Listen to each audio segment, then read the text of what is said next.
Pinababalik na ako ng employer ko. Kailangan ko umalis, Manang.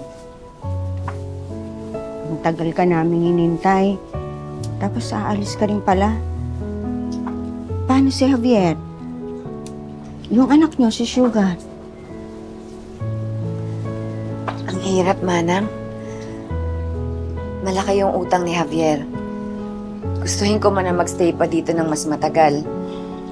Wala. Kung wala akong gagawin, walang mangyayari sa amin. Kailangan kong kumayod.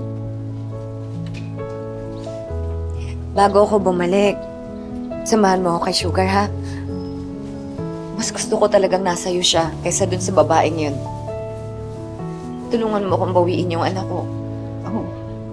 Huwag ka mag-alala. Pero di kailanman ako'y nilaban mo.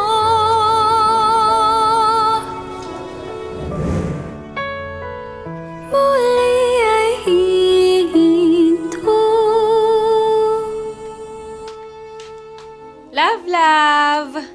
Ayan, may dala akong pagkain para sa'yo. Kumain kang mabuti, ha? Para mabilis kang gumaling.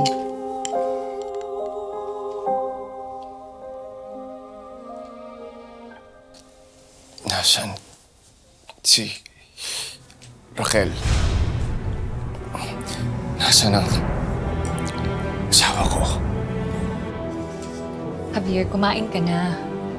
Nasaan si Raquel? Ano ito? Para gumaling ka na. Nasaan ang asawa ko?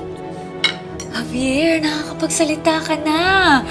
Sagutin mo at tanong ko. Nasaan ang asawa ko? Anong ginawa mo sa kanya? Javier, nakakapagsalita ka na. Oh my God. Sagutin mo ang tanong ko. Anong ginawa mo sa asawa ko?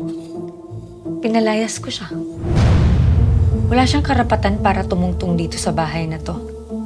Alam mo yan, Javier. Di ba? Sinabi ko sa'yo. Wala na tayo.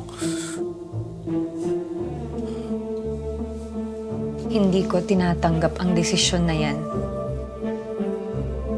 Maghihiwalay lang tayo. Kapag sinabi kong hiwalay na tayo.